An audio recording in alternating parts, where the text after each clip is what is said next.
What's up everyone? Alex here. It's August, which means it's time for another Backlog Wrap-Up. First off, I want to welcome everyone who's new to the channel. This monthly video series is for you, the community, to share and discuss the games you played from your backlog over the course of the past month. This is also a great opportunity for you to win a prize in the form of a digital code for a game that I'll be raffling. To win it, all you have to do is reply with the answers to my question in this video. For this month, I'm gonna ask you to also add which game you'd like to be considered for, because I'm giving away 2 keys for 2 different games on 2 different platforms. But let's get to the question first, then the prize. The only question this month is pretty obvious for longtime subscribers. What games did you play in July? I've always seen Backlog Wrap-Up as a kind of a farmer's market of sorts, but instead of buying goods from other people, we're all checking out what other people played, asking them what they think, so that we can take their opinions into consideration when the game goes on sale or otherwise. I also just love reading and responding to your comments, so I'm looking forward to seeing what games you all have written down. Now, for the prizes, emphasis on the S. I'm raffling away a Steam key for Necrobarista and a North American Switch code for Fairy Tail. This might disappoint the folks in the community who only have a PS4, and I apologize for that. However, I've never given a Steam or Switch key since we started this months ago, and I really wanted to make sure that members of our community who have either platform are taken care of as well.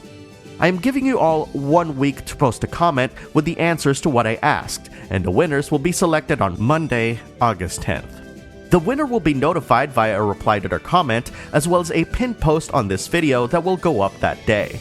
Winners have 48 hours to claim their prize. In the past 2 episodes of this series, there have been a couple of people who missed their chances in claiming their prize, so make sure you have notifications turned on so you won't miss it. While you write your responses, let me share with you what I played in July. When I played the Final Fantasy VII Remake demo a few months back, I couldn't shake the fact that I had experienced a form of this battle system before, only turn-based. Months later, I decided to pop in Final Fantasy XIII because many of my Twitter followers decided to revisit it. And wouldn't you know it, while not exactly the same, Final Fantasy XIII put a lot of emphasis on using the active time battle gauges to create different attack combos based on how much ATB an ability required.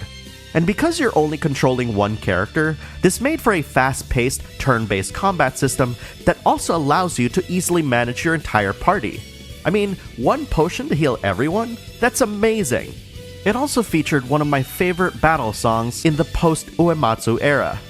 I'm not sure if I'll be playing more of it, but revisiting it has given me a newfound appreciation of what Square Enix has done.